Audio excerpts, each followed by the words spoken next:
Right తాజా పరిస్థితుల నేపథ్యంలో ఆర్టీసీలో ప్రయాణం చేయాలంటే ప్రయాణికులకు గాని మరోవైపు ఆర్టీసీ కార్మికులకు గాని కంటి మీద కునుకు లేని పరిస్థితి కనిపిస్తుంది. ఉద్యోగం చేసుకోవాలంటే ప్రశాంతమైన వాతావరణం లేని పరిస్థితి, ఏ రోజు ఎక్కడ ఏం జరుగుతుందో తెలియని దుస్థితి నెలకొంది. ఈ నేపథ్యంలో మరింత సమాచారాన్ని మా ప్రతినిధి సూరజ్ మనకి లైవ్ లో అందిస్తారు. అదేవిధంగా మహేష్ కూడా దీనికి సంబంధించి పూర్తి సమాచారాన్ని అందిస్తారు. ముందుగా సూరజ్ దగ్గరికి వెళ్దాం. సూరజ్, ప్రస్తుతం ఆర్టీసీలో పరిస్థితి ఏంది? నిజంగా ఎలక్షన్స్ కు ముందు చాలా హామీలు ఇచ్చి ఊదరగొట్టి అధికారంలోకి వచ్చింది కాంగ్రెస్ ప్రభుత్వం. కానీ వచ్చిన తర్వాత ఇచ్చిన 5 హామీలకు సంబంధించి అమలుకు సంబంధించి ఎటువంటి వాస్తవ పరిస్థితి కనిపిస్తుంది?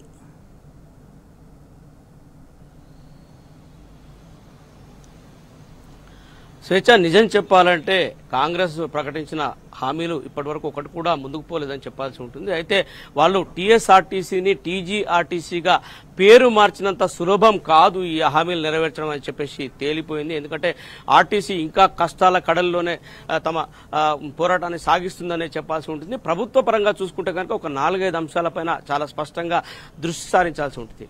ముందుగా చూసుకుంటే కనుక మహాలక్ష్మి పథకం కింద మహిళలకు ఉచిత బస్సు ప్రయాణం, ఇది బ్లండర్ మిస్టేక్ గా విశ్లేషకులు భావిస్తున్న పరిస్థితి కనిపిస్తుంది. ఎందుకంటే దీనివల్ల ఆక్యుపెన్సీ రేటు బీభత్సంగా పెరిగిపోయింది. గతంలో 20 లక్షల మంది ప్రయాణికులు బస్సులో ప్రయాణిస్తే ఇప్పుడు 60 లక్షలకు చేరుకుంది. అయినా కానీ ఇన్ఫ్రాస్ట్రక్చర్ పరంగా, మౌలిక సదుపాయాల పరంగా, బస్సులు మెరుగుపరిచే పరంగా, వీటి పరంగా ఎలాంటి దృష్టి ప్రభుత్వం ఇప్పటివరకు సారించలేకపోయింది. అంటే ప్రధానంగా డొక్కు బస్సుల్లోనే వాళ్ళ ప్రస్థానం కొనసాగుతున్న పరిస్థితులు కనిపిస్తున్నాయి. మనం సరిగ్గా ఎన్నికల ముందు మనం కర్ణాటక కూడా వెళ్లి చూసాం. కర్ణాటకలో కూడా కాంగ్రెస్ పాలనలో ఉచితంగా మహిళలకు బస్సు సదుపాయం కల్పిస్తున్న విషయం తెలిసిందే. వాళ్ళు కూడా అక్కడ ఎన్నికల హామీలోనే దీన్ని అమలు చేస్తున్నారు. అక్కడ పూర్తి స్థాయిలో విఫలమైన పథకం ఇది. ఇక్కడ కూడా అదే విఫల దిశలో ఇది ప్రయాణిస్తుందని చెప్పాల్సి ఉంటుంది. దీనివల్ల అనేక సైడ్ ఎఫెక్ట్స్ కూడా ఉంటున్నాయి. ఆటో డ్రైవర్లు, ఆటో యజమానులు పూర్తిగా ఇబ్బంది పడుతున్న పరిస్థితి కనిపిస్తుంది. ఇక స్వయంగా మహిళలకు సంబంధించి తీసుకుంటే కనుక మహిళలు ఒకరికొకరు సిగలు పట్టుకుని కొట్లాడుతున్న పరిస్థితులు, దాఖలాలు మనం సోషల్ మీడియాలో విపరీతంగా చూస్తున్నాం. అలాగే పురుషుల పరిస్థితి ఆగమ్య గోచరంగా ఉంది. వాళ్ళకి బస్సులో కనీసం సీట్ కాదు కదా, కనీసం కాలు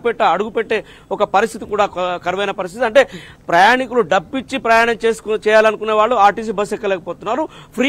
ఫ్రీగా బస్ సర్వీస్ ను ఉపయోగించుకున్న వాళ్ళు కూడా ఎక్కలేని పరిస్థితి. ఎందుకంటే రద్దీ పెరిగిపోతుంది. దాంట్లో కిక్కిరిసిపోయి ఆడవాళ్లే కూర్చుండి, కిక్కిరిసిపోయి ఆడవాళ్లే ప్రయాణించి పూర్తిగా అంత నానా రచ్చ జరుగుతున్న పరిస్థితి కనిపిస్తుంది. మరోవైపు ఇక పూర్తిగా బస్సు నిండింది కదా అని చెప్పేసి డ్రైవర్ కానీ కండక్టర్ కానీ ఆ బస్సును ఒక బస్ స్టాప్ ను దాటించి వెళ్లే పరిస్థితి లేవు. ఒకవేళ దాటించి వెళ్లే ప్రయత్నం చేసే వాళ్ళు రాళ్లు విసడమో, సీసాలు విసడమో, చేతిలో ఏది ఉంటే అది విసిరి తమ ఆవేశాన్ని, ఆగ్రహాన్ని వ్యక్తం చేస్తున్న పరిస్థితి కనిపిస్తుంది. దీంతో ఆగమ్య గోచరంగా డ్రైవర్ కండక్టర్ల పరిస్థితి కూడా తయారైందని చెప్పాల్సి ఉంటుంది. ఒక రకంగా సురక్షితంగా ప్రయాణికులను తమ గమ్యాన్ని చేర్చే ఈ డ్రైవర్ కావచ్చు, కండక్టర్లు కావచ్చు, ఈ మహిళల తాకిడికి భయపడుతున్నారు, వాళ్ళు భయాందోళన వ్యక్తం చేస్తున్నారనే ఒక స్పష్టమైన సమాచారం చాలా స్పష్టంగా కనిపిస్తుంది.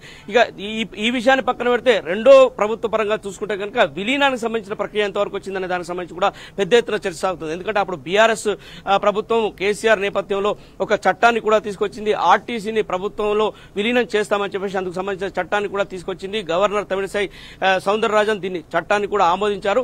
ఆమె చట్టాన్ని ఆమోదించే ముందు ఒక 7 కుర్రీలు అడగడం జరిగింది. ఆర్టీసీ ఉద్యోగుల సంక్షేమం కావచ్చు, ఆర్టీసీకి సంబంధించిన ఆస్తుల వ్యవహారం కావచ్చు, వీటన్నిటికి సంబంధించి పూర్తి స్థాయిలో క్లారిఫికేషన్స్ తీసుకున్న తర్వాతనే ఈ చట్టాన్ని అమలు చేయాల్సిందిగా ఆమె ఆమోదం, అసెంట్ ఇవ్వడం జరిగింది. అయితే ఇప్పటి వరకు ఆ చట్టానికి అమలుకు నోచుకోలేని పరిస్థితి ఉంది. ఎందుకంటే ప్రభుత్వం కాంగ్రెస్ ఏర్పడిన తర్వాత ఆర్టీసీ విలీనానికి తీసుకోవాల్సిన చొరవలకు సంబంధించి కొన్ని అసంతృప్తులు వ్యక్తం అవుతున్నాయి. ఒక అపాయింటెడ్ డేను నిర్ణయించి ఆ అపాయింటెడ్ డే నుంచి కూడా ఆర్టీసీ ఉద్యోగులంతా ప్రభుత్వంలో విలీనమైనట్లుగా ప్రకటించాల్సి ఉంటుంది.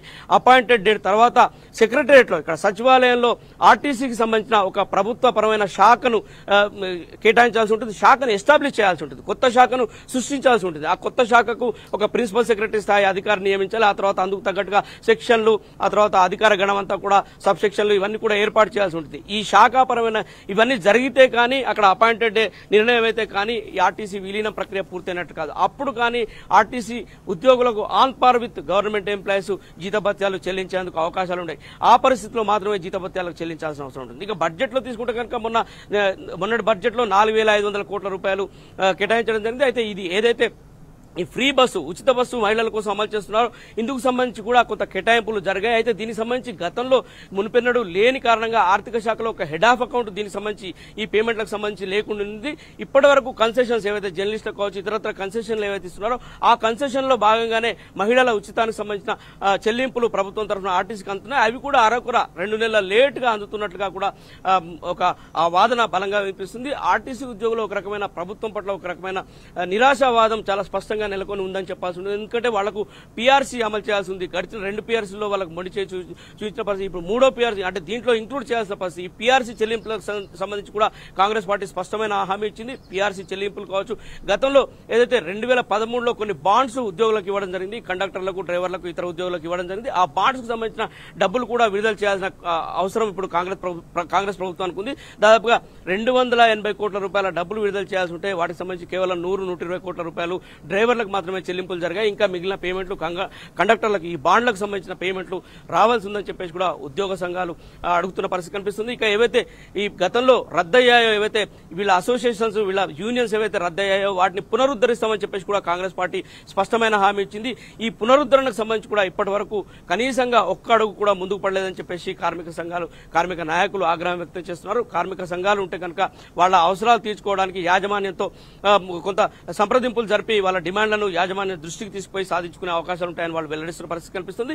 వీటన్నిటి నేపథ్యంలో ఎల్లుండి బోర్డు మీటింగ్ జరగబోతుంది. ఆర్టీసీ బస్ భవన్ లో ఎల్లుండి బోర్డు మీటింగ్ జరగబోతుంది. ఈ బోర్డు మీటింగ్ చాలా కీలకంగా పరిణమించబోతుంది. ఎందుకంటే ఇప్పటి వరకు ఆర్టీసీకి ఉన్న కష్టాలు కావచ్చు, ఆర్టీసీకి ఉన్న నష్టాలు కావచ్చు, ఆర్టీసీకి ఉన్న ప్రతి దానిపైన కూడా ఎల్లుండి బోర్డు మీటింగ్ లో దృష్టి సారించే అవకాశాలు కనిపిస్తున్నాయి. ఇటు ఉద్యోగుల డిమాండ్లు కావచ్చు, అటు ప్రభుత్వం తరఫున జరగాల్సిన అంశాలు కావచ్చు, ఇటు ఆర్టీసీ అంటే పరంగా కూడా తీసుకోవాల్సిన చర్యలు కావచ్చు, వీటన్నిటిపైన కూడా దృష్టి సారించే అవకాశాలు కనిపిస్తాయి. ఇక రాష్ట్ర వ్యాప్తంగా చూసుకుంటే కనుక దాదాపుగా 97 బస్ డిపోలు ఉన్నాయి. అలాగే 324 పైచిలకు బస్ స్టాండ్లు ఉన్నాయి. వీటికి సంబంధించిన ఆస్తులు ఉన్నాయి. అలాగే ఈ ఆర్టీసీ వర్క్ షాపులు ఉన్నాయి. వీటన్నిటిలో కూడా సుమారు 42,000 పైచిలకు మంది పనిచేస్తున్నారు. వీళ్ళందరికీ కూడా సదుపాయాలు కల్పించాల్సిన అవసరం ఉంది. మౌలిక సదుపాయాలు కల్పించాల్సిన అవసరం ఉంది. వీటి ఆస్తులకు సంబంధించిన వ్యవహారాలపైన కూడా దృష్టి సారించాల్సి ఉంది. బస్ స్టాండ్లను మెరుగుపరచాల్సి ఉంది. ప్రయాణికులకు ఇంకా మెరుగైన సౌకర్యాలు కల్పించాల్సి ఉంది. కొత్త బస్సులను తీసుకురావాల్సి ఉంది. రాష్ట్ర వ్యాప్తంగా ఒక 9,000 బస్సులు మాత్రమే ప్రస్తుతం చలామణిలో ఉన్నాయి. వీటిలో కూడా 3,000కు పైగా ప్రైవేట్ యాజమాన్ల ఆధ్వర్యంలో బస్సులు నడుస్తున్నాయి. అంటే కాంట్రాక్ట్ పద్ధతిలో ఈ బస్సులు నడుస్తున్న పరిస్థితి కనిపిస్తుంది. దీని ప్లేస్ లో కొత్త బస్సులను కూడా తీసుకురావాల్సి ఉంది. హైటెక్ హంగులు బస్సులకు సమకూర్చాల్సి ఉంది. ప్రయాణికులకు అనేక రకాల సదుపాయాలు కల్పించాల్సి ఉంది. అటు బస్టాండ్లలో కూడా మెరుగైన సదుపాయాలు, కనీసం వాష్రూమ్లు వెళ్లే పరిస్థితులు ఇవాళ ప్రయాణికులకు లేని దుస్థితి నెలకొంది. వీటిపైన దృష్టి సారించాల్సింది. అనేక అంశాలపైన దృష్టి సారించాల్సిన పరిస్థితిలో ప్రస్తుతం ఆర్టీసీ గడ్డు పరిస్థితిలో ఉందని చెప్పేసి ఉద్యోగులంతా కూడా తమ ఆవేదనను వ్యక్తం చేస్తున్న పరిస్థితి కనిపిస్తుంది. వీటన్నిటి నుంచి కూడా బయటపడితే కానీ ఆర్టీసీ లాభాల బాట పట్టే అవకాశాలు లేవని చెప్పేసి కూడా వాళ్ళు నిర్ద్వంద్వంగా చెప్తున్న పరిస్థితి కనిపిస్తుంది. ప్రభుత్వం దృష్టి సారించి దీనికి నిధులు కేటాయించాలి. అంటే ఎప్పటికప్పుడు కొంత అమౌంట్ ఆర్టీసీకి రోజువారీగా చెల్లింపులు జరుగుతున్నా కానీ అవి అరకొర నిధులు మాత్రమే అందుతున్నాయి. ఆర్టీసీ అవసరాలకు అనుగుణంగా, ఆర్టీసీ అవసరాల మేరకు ఆ నిధులు ప్రభుత్వం నుంచి రావట్లేదనే ఆరోపణ కూడా ఉద్యోగులు వ్యక్తం చేస్తున్న పరిస్థితి కనిపిస్తుంది. ఇక కొంత ఈ క్రెడిట్ కోఆపరేటివ్ సొసైటీ నుంచి ఒక 1,200 కోట్లు ప్రభుత్వం వాడుకుంది.